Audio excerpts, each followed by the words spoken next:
The Universal House of Justice, Ridvan, 2017. To the Baha'is of the world. Dearly loved friends, see how the community of the greatest name arises. With but 1 year elapsed since the inception of the new plan, reports testify to the scale of what is being attempted and beginning to be accomplished.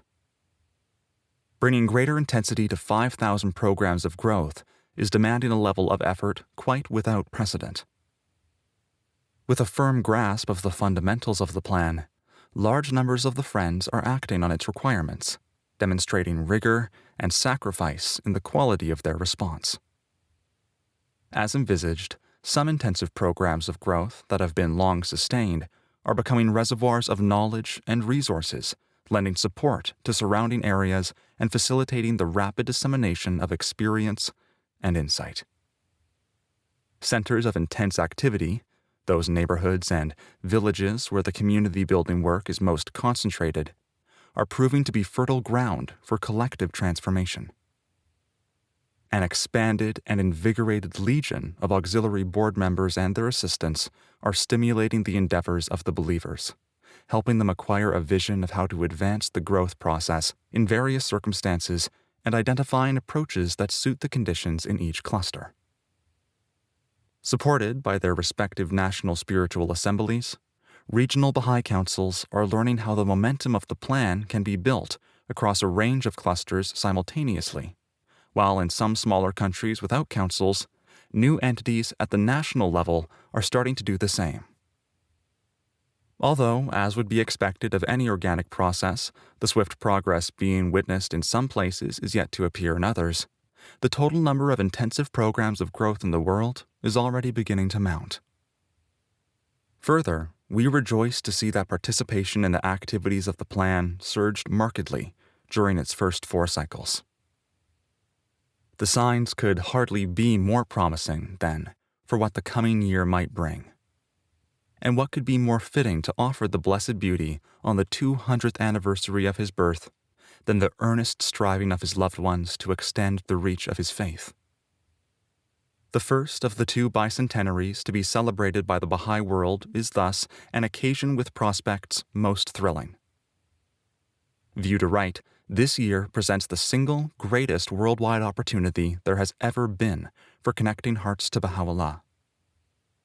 In the months ahead, let all be mindful of this precious chance and alert to the possibilities that exist in every space for acquainting others with his life and sublime mission. For the teaching opportunity that is now before the Baha'i world to be seized to its fullest extent, creative thought needs to be given to the conversations that could unfold with every kind of person. In the course of such meaningful conversations, perception is heightened and hearts are opened, sometimes immediately. In this worthy occupation, all find a calling, and of the joy that comes from being engaged in this work, none should deprive themselves. We entreat the One Beloved that the whole of this bicentennial year may be filled with this joy that is purest and sweetest, telling another soul of the dawning of the day of God.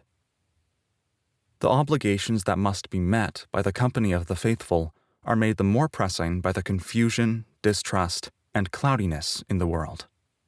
Indeed, the friends should use every opportunity to shine a light that can illuminate the way and offer assurance to the anxious, hope to the despairing.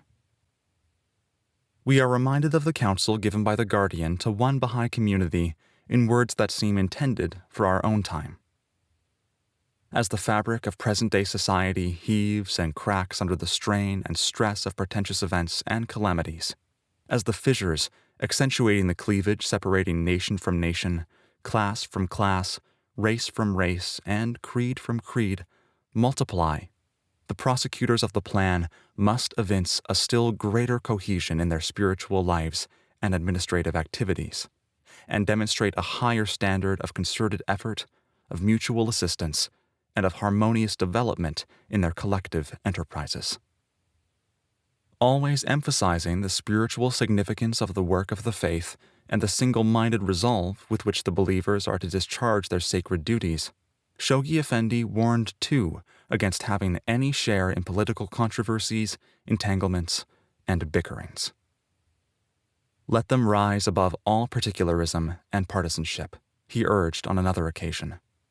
Above the vain disputes, the petty calculations, the transient passions that agitate the face and engage the attention of a changing world. These are the inevitable foam and spray cast up as wave after wave convulses a turbulent and divided society.